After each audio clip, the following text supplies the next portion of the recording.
और सबसे पहले चुनाव से जुड़ी हुई खबरें ही देखें। समाजवादी पार्टी के संरक्षक मुलायम सिंह यादव आज से सपा कांग्रेस गठबंधन के लिए प्रचार करेंगे और मुलायम ने कल इस बारे में बयान दिया था। नेताजी के इस बयान से पार्टी में खुशियां लौट आई हैं। मुलायम सिंह ने यह भी कहा कि शिवपाल नई पार्टी नहीं बनाएंगे और सपा कांग्रेस गठबंधन में सत्ता में आने पर अखिलेश यादव यूपी के सीएम होंगे।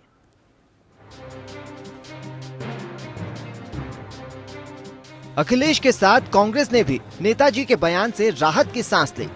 चुनावी मौसम में लोग अखिलेश को औरंगजेब बता रहे थे। मुलायम सिंह चुनाव प्रचार करें या ना करें, लेकिन उनके ऐलान से दोष निकालने वालों के मुंह धुआं हो गए। संसद पहुंचे मुलायम सिंह ने गठबंधन को बिना शर्त समर्थन दे दिया। आप समाजवादी पार्टी का और कांग्रेस का प्रचार करेंगे? जब गठबंधन है तो प्रचार तो करेंगे। अखिलेश तो जानते थे कि जिधर सत्ता है उधर समर्थक हैं, लेकिन कांग्रेस का दिल जोर से धड़क रहा था। उसे नेताजी के आशीर्वाद पाए शिवपाल समर्थित उम्मीदवारों से बहुत सी सीटों पर दो हाथ होने का अंदेशा था। पत्रकारों से बात करते हुए नेताजी ने कहा कि शिवपाल नाराज नहीं है। मुलायम सिंह ने इस बात से भी साफ इनकार कर दिया कि अमर सिंह नाराज है। 3 दिन पहले ही उन्होंने कहा था कि पहले शिवपाल और उसके बाद अखिलेश के लिए प्रचार करेंगे। और शिवपाल यादव का भी प्रचार करने जाएंगे? सीट है वो तो लड़ रहा है, तो आप उनका भी प्रचार करने जाएंगे? क्यों नहीं जाएंगे? शिवपाल का आप यही सवाल पूछा है, शिवपाल का प्रचार क्यों नहीं करेंगे? करेंगे। तो क्या नई पार्टी बनाएंगे शिवपाल यादव? शिवपाल यादव कैसे बनाएगा? जो हमसे बात नहीं होगी, पार्टी से बात नहीं होगी। इससे पहले 29 जनवरी को नेताजी नाराज हो गए थे और गठबंधन को भूल बताते हुए प्रचार करने से इनकार कर दिया था। यही नहीं, इससे पहले नाराज कार्यकर्ताओं को कांग्रेस के खिलाफ पर्चे दाखिल करने के लिए भी उकसाया और प्रचार में आने का भरोसा दिया था। इस बार नेताजी के जवाब पत्रकारों को साफ साफ समझ नहीं आ रहे थे, लेकिन उनके फैसलों को अब देखें तो वो साफ साफ समझ में आने लगे हैं। समझ में आ जाता है कि नेताजी को लोग मुलायम क्यों कहते हैं। अंशुमान त्रिपाठी, APN। तो क्या मुलायम हो गए हैं नेताजी और अब अपनी पार्टी पर उनकी नेमत बरसेगी? सीधा रुख करते हैं हम लखनऊ का। खुर्रम मेरे सहयोगी जुड़ रहे हैं। खुर्रम, समाजवादी पार्टी में अब काफी संतुष्टि और खुशी की लहर होगी क्योंकि नेताजी ने कह दिया है कि वो गठबंधन के लिए प्रचार करेंगे। जी बिल्कुल, एक बड़ी अच्छी खबर है समाजवादी पार्टी के लिए, क्योंकि मुलायम सिंह यादव ने हामी भर दी है गठबंधन के प्रचार करने के लिए। पहले कि नेताजी का इधर हाल में बयान को सुने तो पल में तोला पल में माशा वाली कहावत तो चरितार्थ कर रहे हैं नेताजी। कभी वो नाराज होते हैं, कभी मान जाते हैं, लेकिन जब तक कि वो कैंपेन में ना उतरे तब तक ना मानिए कि नेताजी कैंपेन में उतर रहे हैं। तो इससे पहले कभी वो कहते हैं कि जो 105 है उस पर मैं कैंपेन करूंगा, जो कांग्रेस यहाँ पर सीट कंटेस्ट कर रही है वहां से आप लोग निर्दलीय लड़े अगर आपका टिकट कटता है, और अब वो कह रहे हैं कि वो कैंपेन करें, कभी नाराज हो जाते हैं। देखिए, अगर आप मुलायम सिंह यादव की बात कर रहे हैं तो आपको उनके अतीत को देखना पड़ेगा। एंटी कांग्रेस पॉलिटिक्स रही है उनकी हमेशा से, तो उनके लिए दिक्कत का सबब था कि कैसे वो गठबंधन के लिए प्रचार करते हैं। लेकिन क्योंकि अब हामी भर दी है तो जाहिर सी बात है जो राष्ट्रीय अध्यक्ष हैं अखिलेश यादव, उनके लिए बेहद खुशी का दिन होगा, क्योंकि आखिरकार उनके वालिद हैं, उनके छत्रछाया वो पले बड़े हैं। तो जाहिर सी बात है उनके लिए आराम खुशी की बात है कि अब मुलायम सिंह यादव कैंपेन में होंगे। लेकिन मैं एक बार फिर कह रहा हूं कि जब तक कि मुलायम सिंह यादव कैंपेन को हिट नहीं कर देते तब तक ना मानिए कि मुलायम सिंह यादव कैंपेन में उतरे हैं, क्योंकि जिस तरीके से लगा था वो अपने बयान अपने अंदाज बदलते रहे हैं। उसको देखकर यही लगता रहा हमेशा कि क्या नेताजी मानेंगे या नहीं मानेंगे। इस बात को लेकर संशय बना रहा, वो संशय अभी भी है। हालांकि मुलायम सिंह यादव ने कह जरूर दिया है कि वो कैंपेन करेंगे, लेकिन कैसे कैंपेन करेंगे, कौन सी सीट होगी, गठबंधन वाली सीट पर कैंपेन करेंगे कि नहीं करेंगे, और किस तारीख को उनका पहला कैंपेन कौन सा होगा, ये सब देखने वाली बात होगी। तमन्ना।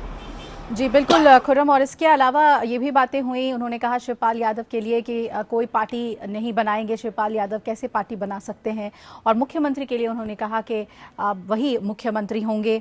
अखिलेश यादव के लिए उन्होंने कहा ये सभी जो अब बदले हुए रुख हैं उनकी तरफ से बेहद सकारात्मक पार्टी के लिए। देखिए, मुलायम सिंह यादव तुरंत की राजनीति करते हैं, पहली बात, और दूसरी बात सकारात्मक राजनीति वो वक्त के हिसाब से करते हैं। अगर आप शिवपाल या अखिलेश की बात कर लीजिए तो अखिलेश उनके बेटे भी हैं और पार्टी के भविष्य भी हैं। और अगर हम शिवपाल यादव की बात करें तो पार्टी की रीढ़ की हड्डी है। तो इन सबको नजरअंदाज करना मुलायम के लिए बहुत मुश्किल का काम है। लेकिन ये बात साफ है कि जिस तरीके से वो उभर के आए हैं सामने, और उन्होंने हाल का जो बयान है, क्योंकि गांधी ने भी कभी कहा था कि जो मेरा अंतिम बयान ही सत्य मानिए, तो अंतिम बयान ही सत्य है। मुलायम सिंह यादव का भी अगर वो बयान बदलते हैं तो फिर वो सत्य हो जाएगा। लेकिन जो सबसे बड़ी बात है वो ये, अगर वो कैंपेन करने निकलते हैं तो वो किस तरीके से कैंपेन करेंगे, क्योंकि पिछले 4.5 साल में जो पूरे सरकार का टेन्योर रहा उसमें कई बार वो सरकार में बिफरे बिगड़े, और कई बार उन्होंने उनको क्लीन चिट भी दी सरकार को और कहा ये कि बहुत बेहतर काम कर रही है। तो उनका अंदाज क्या होगा कैंपेन में, ये भी देखने वाली बात होगी जब भी वो उतरते हैं। दूसरी बात, वो क्या जसवंत नगर जाएंगे? वो जरूर जाएंगे, क्योंकि उनके भाई वहां से प्रत्याशी हैं।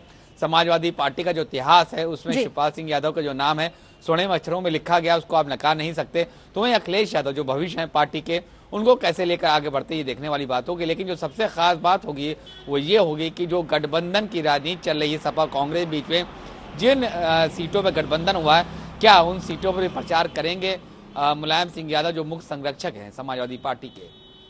बिल्कुल बने रहिएगा खुर्रम आप हमारे साथ। तो पूरी तरह से किस तरह से मुलायम सिंह यादव अब प्रचार करते हैं इस पर नजर रहेगी, क्योंकि उन्होंने हामी भर दी है कि गठबंधन के लिए प्रचार करूंगा। लेकिन हमेशा से कांग्रेस की मुखालफत करने वाले नेताजी अब कैसे इस गठबंधन को सही ठहराएंगे आम लोगों के बीच और सपा के लिए वोट मांगेंगे, ये देखना दिलचस्प होगा।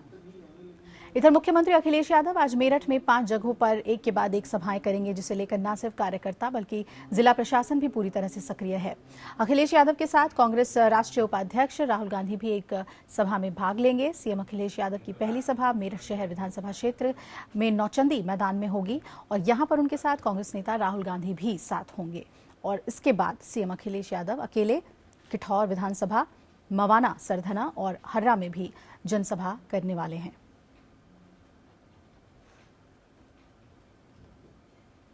तो यूपी विधानसभा चुनाव को लेकर रैलियों का रेला जारी है। मुख्यमंत्री अखिलेश यादव एक दिन में कई चुनावी जनसभाओं को संबोधित कर रहे हैं और अखिलेश की हर रैली में बीजेपी उनके निशाने पर रही है।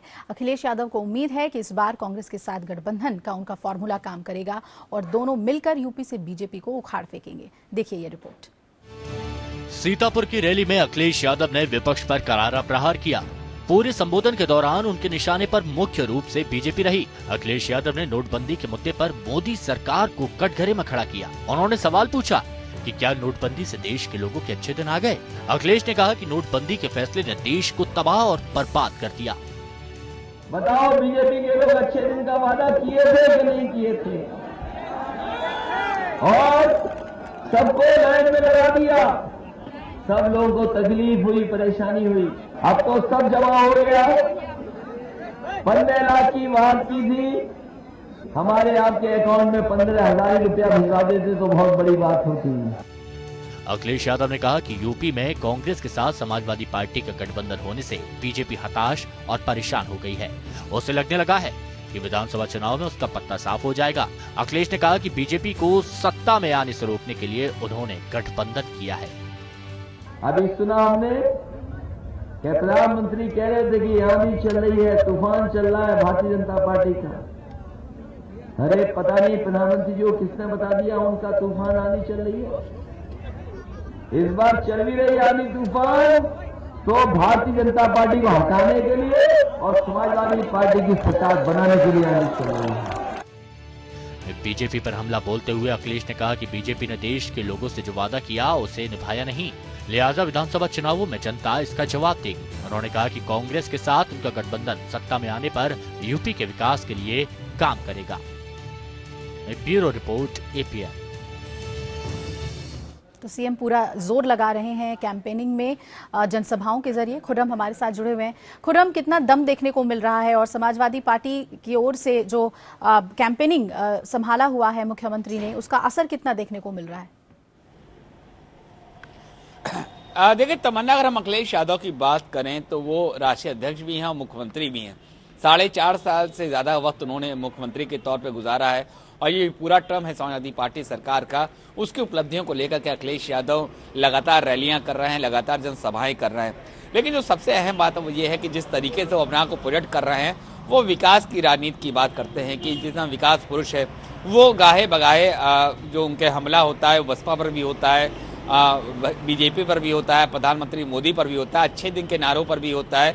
जुमलेबाजी का अक्सर ये शब्द है, उनके जनसभाओं में ये शब्द देखने को मिलता है, लेकिन इसका असर क्या पड़ता है ये कहना बहुत मुश्किल है, क्योंकि जनसभा में भीड़ होती है, मुख्यमंत्री हैं, राष्ट्रीय अध्यक्ष हैं, जाहिर सी बात है कि रैली भीड़ उमड़ेगी, लेकिन वो भीड़ वोटर्स में कितना ट्रांसफॉर्म होती है, उनके हक में कितना वोट पड़ता है, ये देखने वाली बात होगी। तो 11 मार्च को ही मालूम चलेगा। लेकिन जो सबसे अहम बात है वो ये है कि जिस तरीके से अखिलेश यादव लगातार कैंपेन कर रहे हैं, जिस तरह से लगातार वो जनता के बीच में जाकर बात रख रहे हैं, वो साफ बताता है कि वो बड़े पॉजिटिव हैं अपनी बातों को लेकर के, और बेहद पॉजिटिव हैं। उनको इस बात बिल्कुल साफ है, शायद पिक्चर उनके जहन में, कि सरकार उनकी बन रही है। लेकिन ये सब भविष्य की बातें हैं। लेकिन जिस तरीके से वो हमला बोल रहे हैं विपक्षियों पर, वो ये भी बताता है कि वो कितना ज्यादा उनका विजन क्लियर है कि सरकार कैसे बनती है और कैसे बिगड़ती है, ये उनको मालूम है। इस बात से क्लियर होता है। लेकिन अब देखना इसी बात को कि 11 मार्च को मालूम चलेगा कि जितनी मेहनत अखिलेश यादव कर रहे हैं उसका सिला उनको कितना मिलता है, ये तो 11 मार्च को ही मालूम चलेगा। तमन्ना। बिल्कुल, आप बने रहिए हमारे साथ खुर्रम, हम लौटेंगे आपके पास। इधर बसपा अध्यक्ष भी अपने चुनावी अभियान में तेजी ला रही हैं। मायावती आज गाजियाबाद और संभल में चुनावी रैली करेंगी और वो यहां के विधानसभा सीटों के लिए उम्मीदवारों के समर्थन में 2 चुनावी जनसभाओं को संबोधित करेंगी। इस कार्यक्रम के तहत पार्टी सुप्रीमो मायावती की पहली चुनावी जनसभा गाजियाबाद जिले में CPWD मैदान में होगी, जबकि दूसरी जनसभा संभल जिले के चंदौसी बाईपास, ग्राम मौलागढ़, संभल चौराहा, चंदौसी में आयोजित होगी। 8 फरवरी को मायावती बदायूं और शाहजहांपुर जिले में जनसभा करेंगी। आपको बता दें कि बसपा मुखिया अब तक मेरठ, अलीगढ़, बुलंदशहर, हाथरस, मुजफ्फरनगर, एटा, बरेली और फिरोजाबाद जिले में चुनावी जनसभा संबोधित कर चुकी हैं। खुर्रम हमारे साथ जुड़े हुए हैं। खुर्रम, मायावती ताबड़तोड़ जनसभाएं कर रही हैं और गाजियाबाद जिले को बेहद अहम माना जा सकता है। CPWD मैदान में वो होंगी, वहीं से कोशिश होगी उनकी नोएडा को भी इन्फ्लुएंस करने की। देखिए अभिलाषा, अगर बहुजन समाज पार्टी की बात करें और मायावती की बात करें तो उनके लिए ये एसिड टेस्ट है, क्योंकि लोकसभा में शून्य हो चुकी हैं और उसके बाद अगर विधानसभा की बात करें, अगर सरकार उनकी नहीं बनती है तो उनके लिए बड़ी विकट स्थिति पैदा हो जाएगी, या फिर अगर सरकार नहीं बनती है, वो बार्गेनिंग स्थिति में आ जाती है, तो भी उनके लिए बेहतर होगा। यानी कि number game Bahujan Samaj party के लिए अभिलाषा बहुत जरूरी है। और जिस तरीके से मायावती लगातार कैंपेन कर रही है, वो ये भी बताता है कि उनके हौसले कितने बुलंद है। वो लगातार कैंपेन करें, वो ये भी बताने की कोशिश कर रही हैं क्या वो स्मारक नहीं बनाएंगे, वो मूर्तियां नहीं लगवाएंगी और वो प्रदेश की तरक्की के लिए काम करेंगे। तो साथ में ये भी बताती हैं कि समाजवादी पार्टी जो है किस तरीके से गुंडों की सरकार है, किस तरीके से लॉ एंड ऑर्डर को उन्होंने ताक पे रख दिया था। जब भी मायावती लॉ एंड ऑर्डर की बात करती तो वो USP होती है मायावती, क्योंकि मायावती का रिजाइम ऐसा होता है जब लोग सबका मानना है कि सबसे बेहतर लॉ एंड ऑर्डर उसी में देखने को मिलता है। उनकी बड़ी सख्त निगाह होती है एडमिनिस्ट्रेशन पर, पुलिस पर और प्रदेश की कानून व्यवस्था पर। लेकिन जो सबसे बड़ी दिक्कत है वो ये है कि वो लोकसभा की जो हार है अभी तक की उनके जहन में ताजा है। दूसरी बात यह है कि जिस तरीके से उनके बड़े नाम उनको छोड़ के चले गए, तमाम ऐसे बड़े नाम, ब्रजेश पाठक, स्वामी प्रसाद मौर्य हैं और भी तमाम ऐसे नाम है जो छोड़ के चले गए, उनके लिए एक सेटबैक था। लेकिन BSP की बात की जाए तो 1 मैन शो होता है, वो होती मायावती के लोग मायावती को देखने सुनने आते हैं और मायावती के नाम पर वोट देते हैं। ये प्लस पॉइंट है मायावती के साथ और बहुजन समाज पार्टी के साथ। लेकिन जिस तरीके से लगातार वो रैली कर रही है, वो साफ बताता है कि उनके मोराल में कोई कमी नहीं है और उनका जिस तरीके से बूथ लेवल पर जो उनके कार्यकर्ता थे, किस तरीके से उन्होंने मेहनत करी है, अंडर करंट क्या उनके साथ है, क्या उनके खिलाफ है, ये भी देखने वाली बात होगी। लेकिन एक बात बिल्कुल साफ है कि फिलहाल मायावती भले ही जहन में ताजा हो 2014 की हार, लेकिन उसके बावजूद भी वो बिल्कुल फ्रेश तरीके से चुनाव लड़ रही है। अब देखना यही है कि इनके इस मेहनत का क्या नतीजा निकलता है।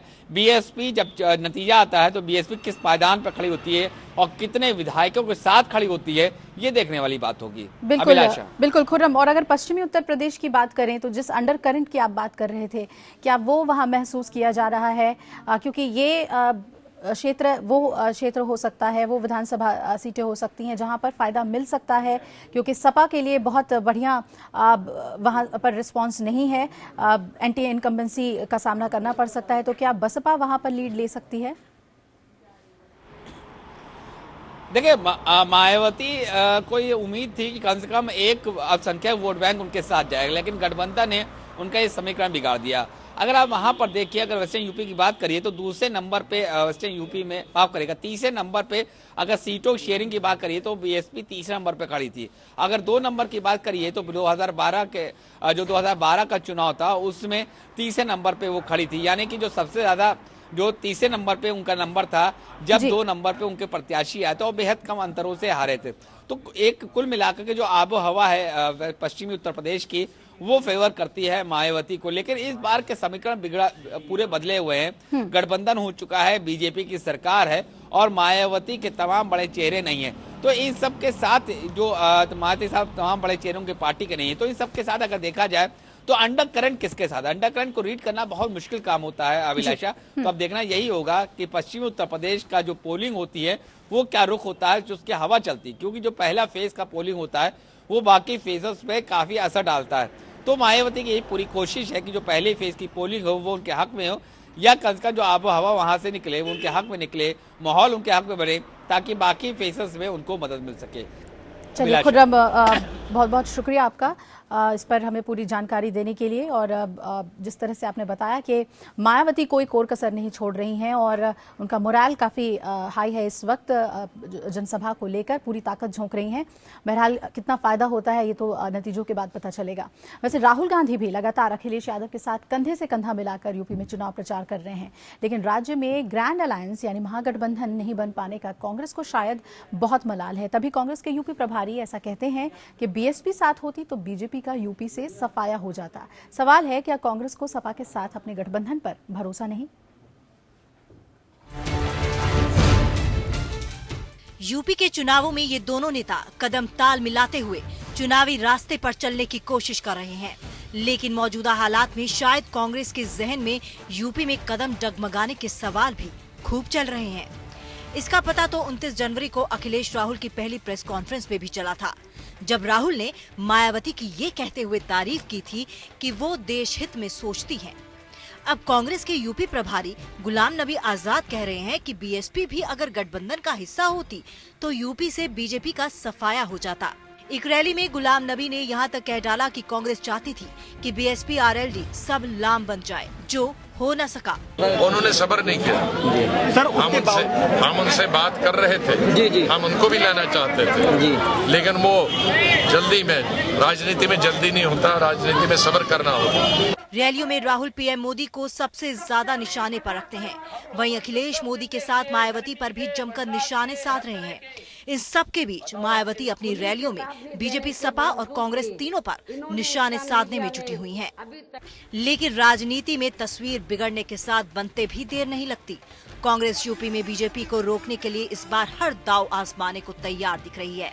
नतीजे के बाद विधानसभा के त्रिशंकु होने के हालात में वो बीएसपी में संभावना देख रही होगी, जिसके चलते बीएसपी पर सीधे हमले से वो परहेज कर रही है।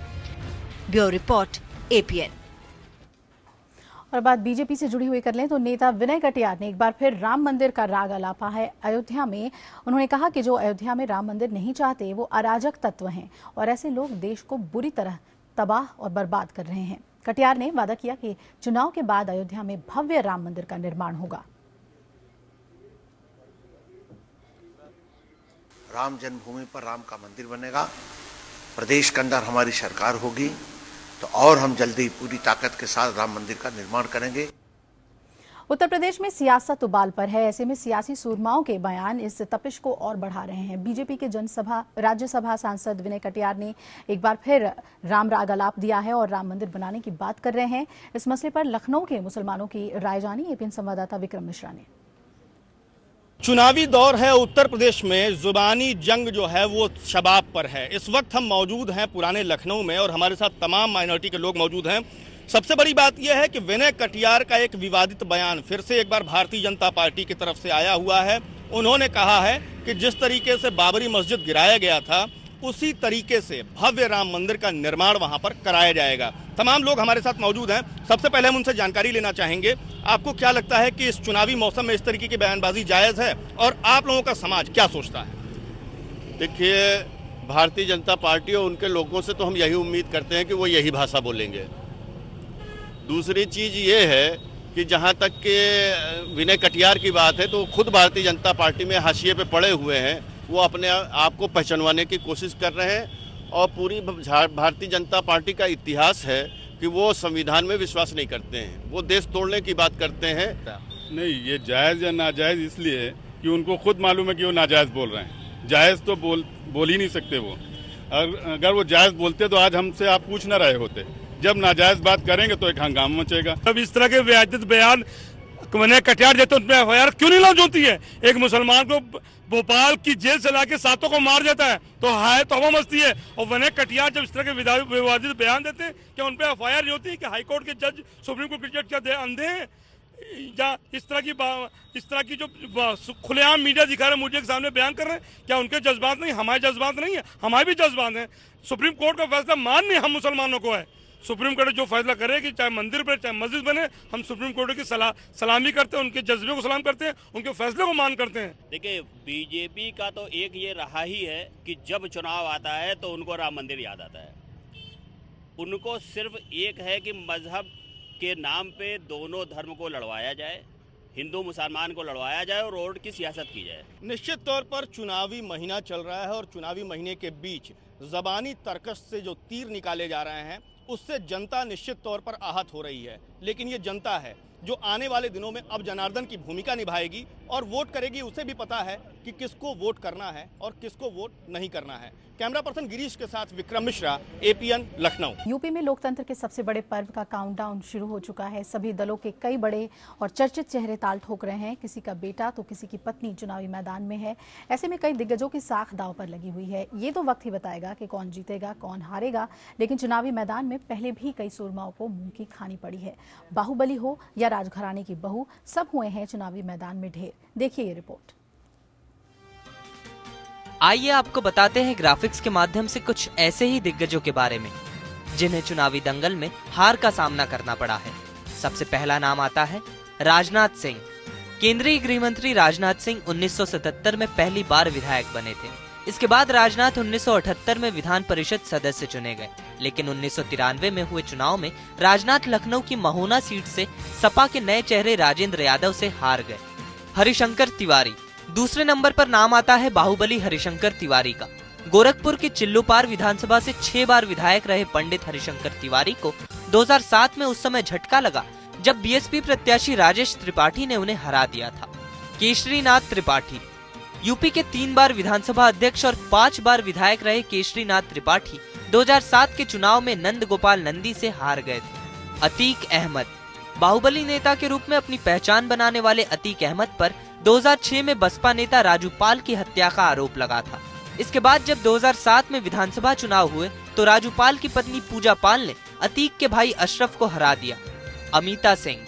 अमेठी राजघराने की बहू अमिता सिंह अमेठी सीट से लगातार 3 बार चुनाव जीतती आ रही थी, लेकिन 2012 के चुनाव में सपा के उम्मीदवार गायत्री प्रजापति ने अमिता को हरा दिया। लल्लू सिंह। फैजाबाद की अयोध्या सीट से लगातार चुनाव जीतते आ रहे लल्लू सिंह को 2012 में उस वक्त झटका लगा जब चुनाव में समाजवादी पार्टी से टिकट पाए छात्र नेता पवन पांडे ने उन्हें हरा दिया। सूर्य प्रताप शाही।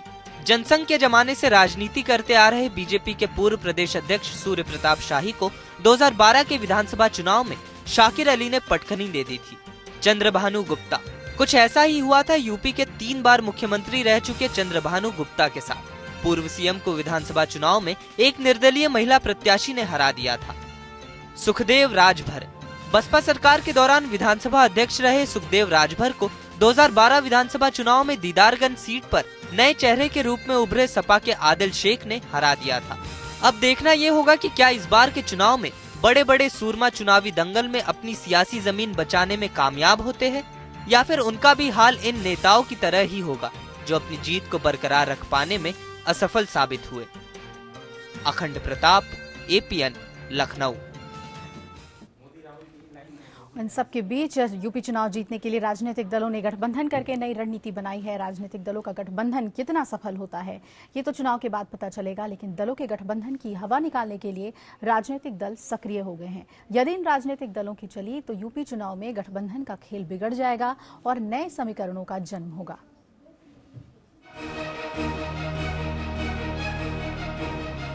उत्तर प्रदेश में चुनावी समर की तपिश बढ़ गई है। ऐसे में सभी सियासी दल तूफानी दौरों पर निकले हैं। तो वहीं गठबंधन की पतवार के सहारे इस चुनावी बैतरणी को पार करने की कोशिशें कर रहे हैं। बसपा को छोड़ दिया जाए तो सपा ने कांग्रेस और भारतीय जनता पार्टी ने अपना दल और भारतीय समाज पार्टी से गठबंधन किया है।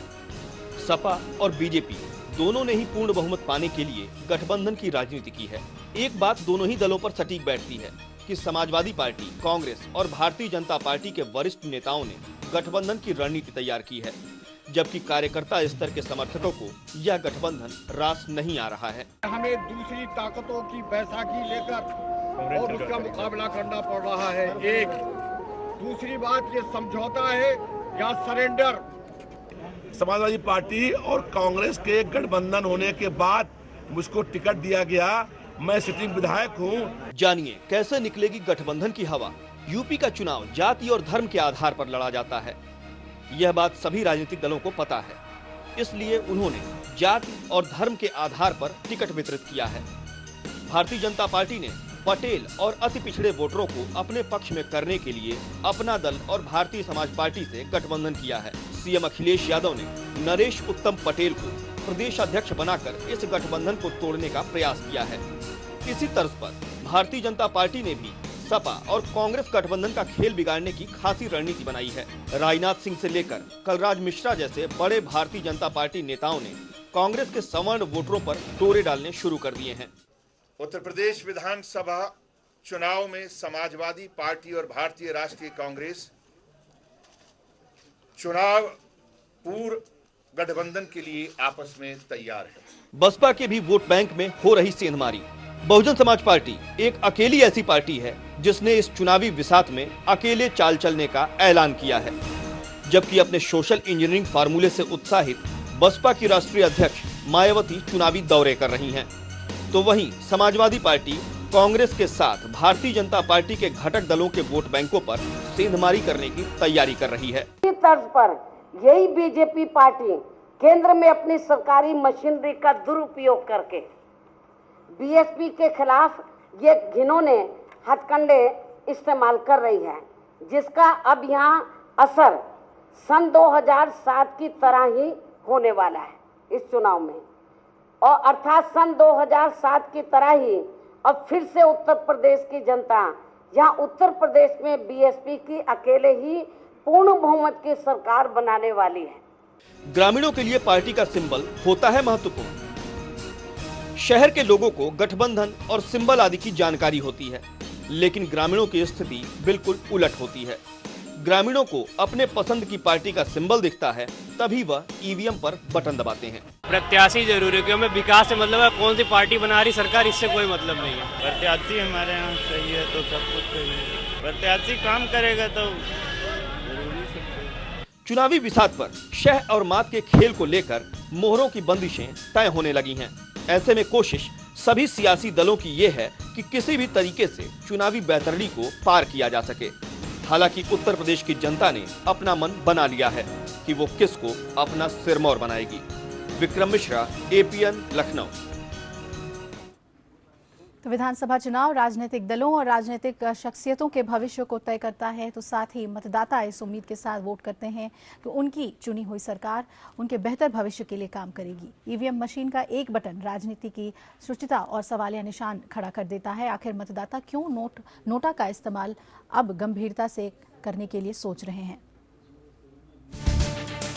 2014 में पहली बार लोकसभा चुनाव में नोटा का अधिकार मिला। वोटिंग मशीन में इसका प्रावधान सबसे पहले 2013 में कुछ राज्यों में विधानसभा चुनाव में किया गया और इसका नतीजा बेहद गंभीर रहा। जहां 2014 के लोकसभा चुनाव में पूरे देश में इसका प्रतिशत 1.1% रहा, तो यूपी में इसका प्रतिशत रहा 0.8। शायद यही वजह है कि राजनीतिक दल ने भी इसको बेहद गंभीरता से लिया है। राजनीति के ऊपर विश्वास की कमी के रूप में देखा जाना चाहिए और सारे राजनीतिक दलों को इसका प्रयास करना चाहिए कि राजनीति पर विश्वसनीयता लोगों की बढ़े। आइए जानते हैं कि हाल में संपन्न हुए विधानसभा चुनाव में अलग अलग राज्यों में नोटा का इस्तेमाल कितना हुआ। 1.3% वोटरों ने तमिलनाडु विधानसभा चुनाव में नोटा का इस्तेमाल किया। 1.5% वोटरों ने पश्चिम बंगाल विधानसभा चुनाव में नोटा का इस्तेमाल किया।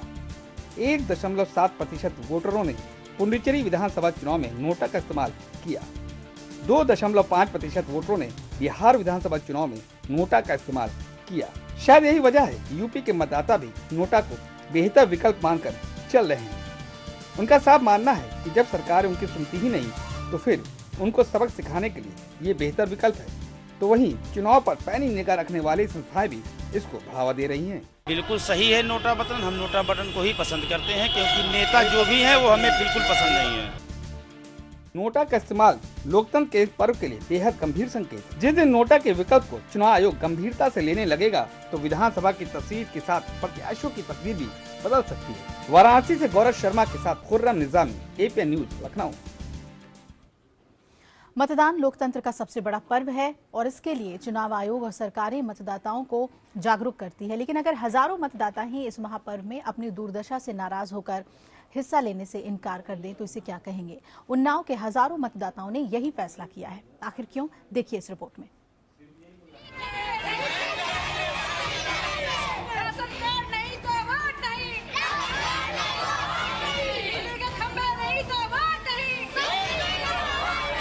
बिजली का पोल नहीं तो वोट नहीं, सड़क नहीं तो वोट नहीं। बुनियादी मांगों को लेकर नारा लगाते ये लोग उन्नाव के गंगा घाट के श्रीनगर इलाके के निवासी हैं। इनके वोटों से नेता लखनऊ की शानदार इमारतों में रहते हैं, लेकिन इन्हें न तो सड़क नसीब हुई, न ही बिजली के खंभे और न ही गंदे पानी की निकासी के लिए नाला। बिजली के खंभे न होने की वजह से इन्हें बिजली का कनेक्शन करवाने में तमाम दिक्कतों का सामना करना पड़ता है। इससे गुस्साए उन्नाव सदर विधानसभा इलाके के गंगा घाट के श्रीनगर, सदर के पूरन नगर और सदर कोतवाली के सिंगरोसी गांव के करीब 10,000 मतदाताओं ने मतदान का बहिष्कार करने की ठान ली है। जिला प्रशासन को अपना फैसला बताने के लिए पूरे मोहल्ले में करीब 1 दर्जन जगहों पर मतदान बहिष्कार के बैनर और पोस्टर लगवा रखे हैं। पुल नहीं, पुल के उस तरफ स्कूल है, उसमें बच्चे पढ़ने जाते हैं, आज दिन गिरते रहते हैं, चोटिल होते हैं। एक वृद्ध हमारे बड़ा दादा गिर गए, चोटिल हो गए, एक्सपायर भी हो गए। बहिष्कार इसीलिए कर रहे हैं। पुल भी नहीं है, रोड भी नहीं है हमारे यहाँ, ना है सड़क, ना है पुलिया। पुलिया हमारा 10-11 साल से टूटी पड़ी है। गोबर ले निकलते है, गिरत बच जाते हैं, पाँव फिसल जाता है। लड़का आवत है स्कूल के और हम गिर जाते हैं। कोई सुनवाई नहीं ले रहा है। बताओ हम वाट काहे बर देबे? नहीं दिन जाइए मेरे गाँव को वाट की एक वाट नहीं जाए बनम से ही घोरवा डरा दे। लगातार विकसित हो रहे यूपी में आज भी इनके इलाके में एक अदद सड़क नहीं है। ऐसे में पुल कहां से होगा। कहने को उन्नाव के इन इलाकों की नागरिकों के लिए नहर पर पुल बनने की बात हुई, लेकिन ये अधर में ही है। जनता इस नहर को तो पार करती है, लेकिन भगवान भरोसे कब नहर में बह जाए पता नहीं। ऐसे में सवाल यही है कि चुनाव आयोग के 100% मतदान करवाने के प्रयास कैसे पूरे होंगे और जिला प्रशासन यहाँ की जनता की तकलीफों को कब दूर करेगा। उन्नाव से सत्यम के साथ ब्यूरो रिपोर्ट, एपीएन। तो देखा आपने इस रिपोर्ट में कि विकास के दावे करने वाली सरकार कैसे इन इलाकों को भूल जाती है। पूरी तरह से यहाँ पर काम नहीं हुआ और शायद इसी वजह से यहाँ के लोग ये फैसला लेते हैं कि वोट नहीं देंगे। यूपी के पड़ोसी राज्य उत्तराखंड में 15 फरवरी को चुनाव होने हैं और चुनाव प्रचार अपने चरम पर है। लाल कुआं में एक चुनावी रैली को संबोधित करते हुए पूर्व मुख्यमंत्री और बीजेपी नेता भगत सिंह कोश्यारी ने सीएम हरीश रावत पर बड़ा हमला किया। उन्होंने दावा किया कि राज्य में बीजेपी सरकार बनने पर हरीश रावत को कथित स्टिंग मामले में जेल जाना होगा। कोश्यारी का ये बयान अपने आप में अनूठा है क्योंकि राज्य की सियासत में अभी तक बड़े नेताओं के खिलाफ व्यक्तिगत जुबानी हमले देखने को शायद ही मिले हैं। बाहुबली के रूप में नजर आए मुख्यमंत्री हरीश रावत पर बीजेपी ने अब तक सबसे बड़ा हमला बोला। एक रैली को संबोधित करने के दौरान पूर्व मुख्यमंत्री और बीजेपी नेता भगत सिंह कोश्यारी ने मुख्यमंत्री हरीश रावत को जेल भेजने की धमकी तक दे डाली। उन्होंने कहा कि कथित सीडी स्टिंग मामले की जांच कर उन्हें जेल भेजा जाएगा। देहरादून में मुख्यमंत्री की कुर्सी पर भारतीय जनता पार्टी का एमएलए उम्मीदवार बैठेगा और यहाँ के मुख्यमंत्री ये सीबीआई की जेल के अंदर बंद होंगे। भगत सिंह कोश्यारी का ये बयान उत्तराखंड की बदली हुई राजनीति का एहसास कराता नजर आ रहा है। इस तरह की राजनीति अमूमन यहाँ की सियासत का हिस्सा नहीं रही है, लिहाजा इसे बड़े रणनीतिक कदम के तौर पर देखा जा रहा है। हालांकि उत्तराखंड में जीत का दावा करने वाली बीजेपी की मुश्किलें कम होती नजर नहीं आ रही। चुनाव के महज 10 दिन पहले पार्टी विरोधी गतिविधियों के चलते बीजेपी ने 33 स्थानीय नेताओं को 6 साल के लिए निष्कासित कर दिया। टिकट बंटवारे को लेकर नाराज कार्यकर्ताओं को बार बार चेतावनी देने के बावजूद नहीं मानने पर बीजेपी ने ये कार्रवाई की। Bureau report, APN। तो उत्तराखंड के क्षेत्रीय दल यूकेडी ने सोमवार को अपने चुनावी घोषणा पत्र में पहाड़ से जुड़े मुद्दों पर फोकस किया है। घोषणा पत्र चुनाव अभियान समिति के अध्यक्ष त्रिवेंद्र सिंह पवार, दल के संरक्षक BD रतूड़ी ने जारी किया। घोषणा पत्र में प्रदेश के भौगोलिक परिसीमन की पहल, नए विकास खंड बनाने पर जोर, विधानसभा क्षेत्रों के विकास, राजधानी गैरसैंण के विकास, शिक्षा, स्वास्थ्य पर फोकस किया गया है। साथ ही भूमि कानून, कृषि, बागवानी, सब्जी उत्पादन, पशुपालन, चकबंदी, जल संसाधन, वन संसाधन, उद्योगों के विकास को जनता के फायदे के लिए विकसित बनाने पर फोकस किया गया है। यूकेडी के घोषणा पत्र में प्रवासियों पर भी फोकस करने के साथ 10 नए जिले और 2 नए कमिश्नरी बनाने का भी वादा किया गया है। पहले bank account, direct benefit transfer, gas, train ticket और अब आधार कार्ड को सिम के साथ भी जोड़ा जाएगा। मोबाइल सिम वेरिफिकेशन मामले में केंद्र ने सुप्रीम कोर्ट को बताया है कि 1 साल में सभी सिम कार्ड्स को आधार कार्ड से जोड़ दिया जाएगा। आधार धीरे धीरे हर चीज का आधार बनता जा रहा है। अब इसे मोबाइल सिम के साथ भी जोड़ा जाएगा।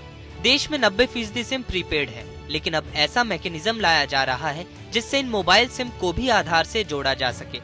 ये बात केंद्र सरकार ने सुप्रीम कोर्ट में कही है। सुप्रीम कोर्ट में पिछली सुनवाई में केंद्र से मोबाइल सिम कार्ड रखने वालों की जांच और पहचान के तरीके के बारे में 2 हफ्ते में जानकारी मांगी थी। मामले की सुनवाई के दौरान प्रधान न्यायाधीश JS खेयर ने कहा था कि बिना वेरिफिकेशन के सिम कार्ड धारकों की पहचान पता होना इसलिए भी और जरूरी हो गया है क्योंकि अब मोबाइल फोन का इस्तेमाल बैंकिंग में भी हो रहा है। अब केंद्र ने कहा है कि 1 साल में सभी सिम कार्डों को आधार से जोड़ दिया जाएगा। केंद्र सरकार ने ये जानकारी NGO लोक नीति की जनहित याचिका पर सुनवाई के दौरान दी है। इस याचिका में कहा गया है कि देश में 90 करोड़ प्रीपेड सिम धारक हैं, जिनमें से 5 करोड़ सिम धारक ऐसे हैं जिनकी कोई जांच ही नहीं हुई है। इन सिम कार्ड्स को कौन इस्तेमाल कर रहा है ये मालूम ही नहीं है। याचिका में मांग की गई है कि केंद्र सरकार और ट्राई को निर्देश दिए जाए कि मोबाइल सिम धारकों की पहचान, पता और सभी जानकारी मौजूद हो और कोई भी मोबाइल सिम बिना वेरिफिकेशन के न दिया जाए। Bureau report, APN। और आज अगर आपको बैंक में काम है तो परेशानी हो सकती है। बैंकों की ट्रेड यूनियन के एक वर्ग ने आज राष्ट्रव्यापी हड़ताल पर जाने की चेतावनी दी है। बैंक कर्मचारियों ने नोटबंदी की अवधि के दौरान लगाए गए अंकुशों को हटाने और भारतीय रिजर्व बैंक की स्वायत्तता को संरक्षित रखने की अपनी मांग के लिए हड़ताल किया है। और all India bank employees association यानी IABA के महासचिव CH वेंकटचलम ने कहा कि ऐसी उम्मीद थी कि सरकार और रिजर्व बैंक और जनता के सामने आ रही दिक्कतों को हल करने के लिए कदम उठाएंगे, लेकिन अभी भी नकदी संकट की स्थिति बनी हुई है। बैंकों में नकदी की कमी है, इस वजह से बैंक 24,000 और 1 लाख रुपए वाली निकासी सीमा को नहीं पूरा कर पा रहे हैं। AIABA के अलावा all India bank officers association और bank employees federation of India भी हड़ताल में शामिल होंगे।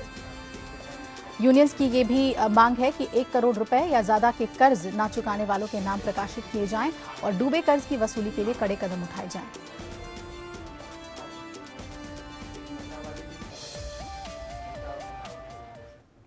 और अब बात करते हैं देश के दक्षिणी राज्य तमिलनाडु की, जहां शशिकला नटराजन मुख्यमंत्री पद की आज शपथ ले सकती हैं। शपथ ग्रहण समारोह सुबह 11 बजे मद्रास यूनिवर्सिटी ऑडिटोरियम में होने के आसार हैं। रविवार को हुई AIADM के विधायक दल की मीटिंग में शशिकला को नेता चुना गया। हालांकि सत्ता संभालने के बाद शशिकला के सामने चुनौतियां भी कम नहीं होंगी। तमिलनाडु की मुख्यमंत्री बनने के बाद शशिकला को कई चुनौतियों का सामना करना पड़ सकता है। वे जयललिता जैसी लोकप्रिय नहीं है। जयललिता जैसा जन समर्थन भी नहीं है शशिकला के पास। ऐसे में खासकर गांवों और गरीबों के बीच शशिकला को खुद को स्थापित करना होगा। अभी विधायक चुनाव नहीं चाहते क्योंकि उनके पास कोई जिताऊ चेहरा नहीं है, लेकिन 3.5 साल बाद राज्य में चुनाव होने हैं। ऐसे में शशिकला को कार्यकर्ताओं के साथ सामंजस्य बनाना होगा। थम्बीदुरई पन्नीरसेल्वम VS चंद्रलेखा जैसे बड़े चेहरे विद्रोह कर सकते हैं। जयललिता के रिश्तेदार दीपा के नेतृत्व में अगर कोई नया मोर्चा खोल दिया जाता है तो शशिकला को उससे भी मजबूती से निपटना होगा। शशिकला 2 दशक तक जयललिता की परछाई की तरह रही, लेकिन 2011 में आरोप लगा कि शशिकला ने पटी नटराजन को CM बनाने के लिए जयललिता को धीमा जहर देकर मारने की कोशिश की। इसके बाद जयललिता ने शशिकला को अपने घर और पार्टी दोनों से निकाल दिया। यह अलगाव 100 दिन तक चला। शशिकला के माफी मांगने पर जयललिता ने उन्हें दोबारा दोस्त के तौर पर अपना लिया। जब जयललिता का निधन हुआ तो शशिकला ने ही भतीजे दीपक के साथ अंतिम संस्कार की रस्में निभाई। सीएम पन्नीरसेल्वम की बजाय शशिकला अम्मा के ज्यादा नजदीक नजर आई।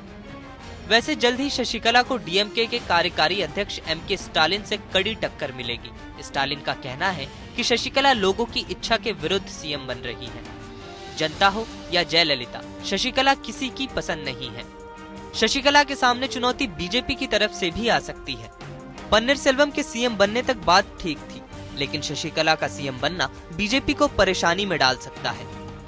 जयललिता के निधन के बाद बीजेपी उम्मीद कर रही थी कि वे एआईएडीएमके को आसानी से अपने पाले में कर सकती है, लेकिन अगर शशिकला खुद को अम्मा जितना शक्तिशाली साबित करने में सफल हो जाती हैं, तो फिर उन्हें बीजेपी की जरूरत नहीं पड़ेगी।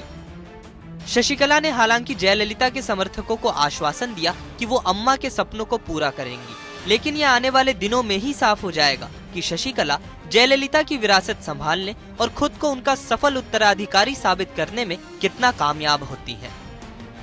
Bureau report, APN. अब बात कर लेते हैं झारखंड की। आज मुख्यमंत्री रघुवर दास की अध्यक्षता में झारखंड कैबिनेट की बैठक होनी है। बैठक शाम को 4 बजे प्रोजेक्ट बिल्डिंग के झारखंड मंत्रालय में होगी और कैबिनेट की बैठक में सरकार कई महत्वपूर्ण योजनाओं पर अपनी सहमति देगी। और आइए इस पर ज्यादा जानकारी के लिए रुख कर लेते हैं ज्ञान का। ज्ञान, आज किस तरह से कैबिनेट मीटिंग अहम रहने वाली है, किस तरह की योजनाओं पर मुहर लगेगी और इसके अलावा भी क्या बड़ी खबरें झारखंड से? जी, झारखंड की खबरों की बात करें तो मुख्यमंत्री रघुवर दास की अध्यक्षता में आज झारखंड मंत्रिपरिषद यानी कैबिनेट की बैठक होने वाली है और इस बैठक में कई अहम प्रस्तावों पर चर्चा होगी, उस पर राज्य सरकार अपना निर्णय लेगी।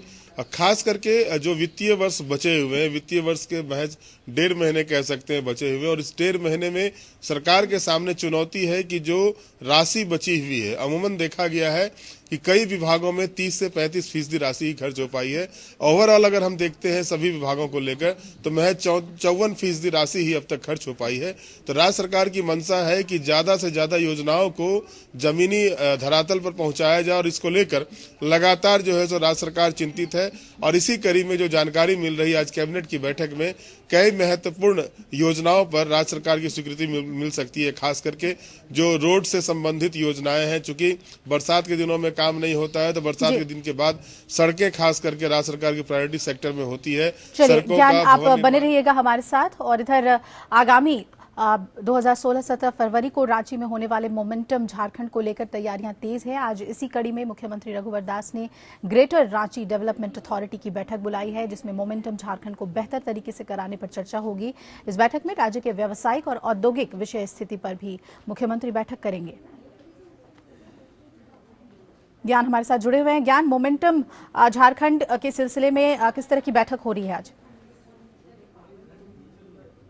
जिस तरह से मोमेंटम झारखंड को लेकर लगातार मुख्यमंत्री रघुवर दास संजीदा है और लगातार वो बैठकें कर रहे हैं, इसी कड़ी में आज भी JRDA यानी ग्रेटर रांची डेवलपमेंट अथॉरिटी की बैठक मुख्यमंत्री रघुवर दास ने बुलाई है। साथ ही साथ उन्होंने उद्योग से संबंधित लोगों को भी बुलाया है, जो औद्योगिक घराने के लोग हैं उन्हें ही बैठक में आमंत्रित किया। और मूल रूप से जो जानकारी मिली है इस बैठक में, मोमेंटम झारखंड जो झारखंड में 16 और 17 फरवरी को यहाँ पर जो इन्वेस्टर समिट होने जा रहा है, उस समिट को लेकर के मुख्यमंत्री रघुवर दास लगातार बैठकें कर रहे हैं। उन्होंने सोमवार को भी अधिकारियों के साथ बैठक की थी, साफ तौर पर निर्देश दिया था कि पुख्ता व्यवस्था जो भी चीजें हैं उसे पुख्ता व्यवस्था किया जाए, इन्वेस्टर्स को किसी तरह का प्रॉब्लम न हो, रांची शहर को पूरी तरह से सजाने की बात की गई थी। और उसी कड़ी में आज जो ग्रेटर रांची डेवलपमेंट अथॉरिटी है उसके साथ मुख्यमंत्री की बैठक होगी। मुख्यमंत्री ग्रेटर रांची डेवलपमेंट अथॉरिटी को कई दिशा निर्देश देंगे किस तरह से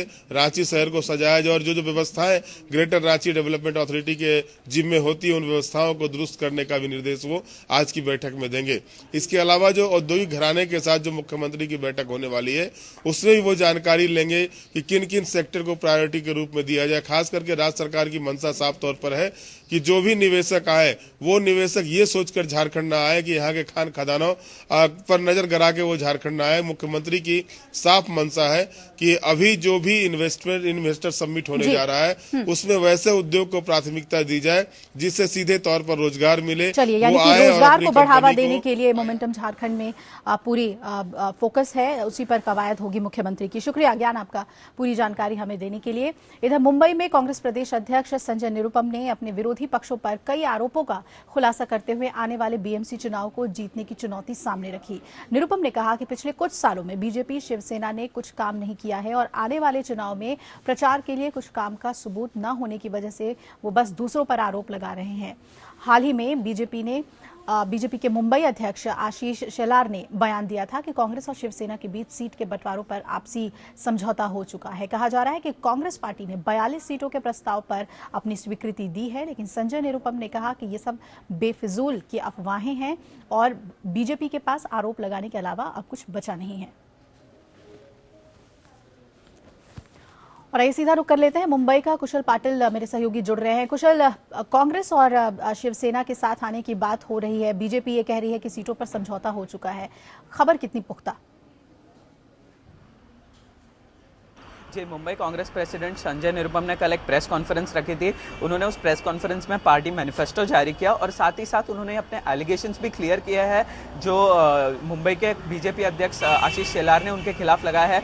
आशीष शेलार का कहना था कि कांग्रेस ने शिवसेना के 42 सीट्स के शेयरिंग पर इसके विषय पर आपसी समझौता किया है। जो आने वाले चुनाव है बीएमसी के, उसमें 42 सीट्स शेयरिंग होने वाली थी जो इलेक्शन के बाद, ये चुनाव के पहले बता नहीं सकते थे क्योंकि अब फाइनल लिस्ट जारी हो चुकी है और सब फाइनल कैंडिडेट्स का लिस्ट और पार्टी के लिस्ट जारी हो चुकी है, सब इलेक्शन कमीशन को डिक्लेयर हो चुका है, इसलिए पहले कुछ कर नहीं सकते थे।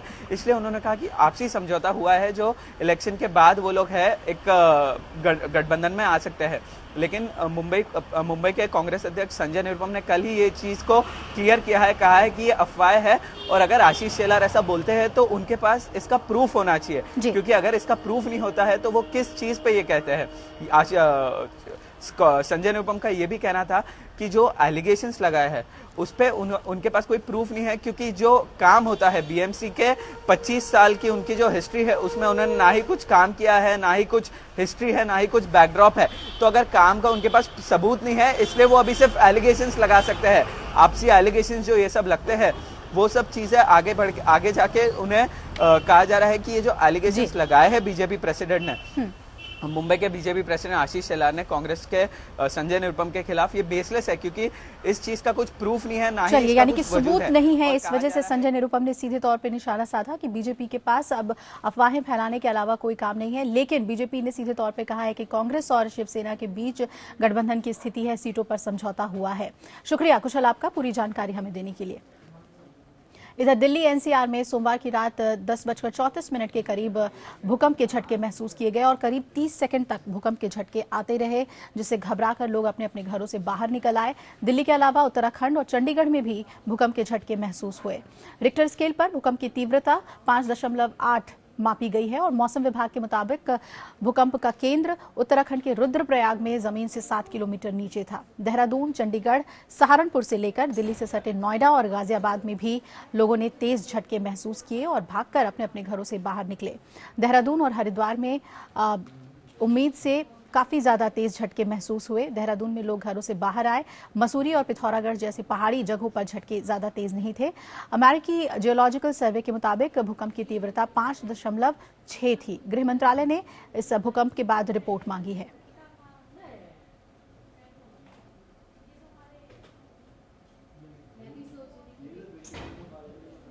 तो भूकंप की आपको तस्वीरें भी हम दिखाते हैं। दिल्ली की तस्वीर आप देख रहे हैं।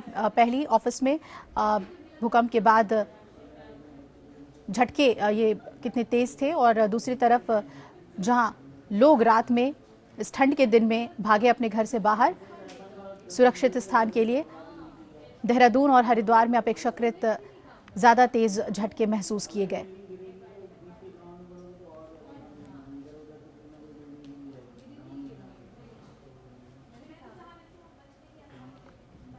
वेकअप जिंदगी में फिलहाल इतना ही, लेकिन जाते जाते आपको छोड़े जाते हैं चुनाव की खबरों के साथ इलेक्शन एक्सप्रेस में।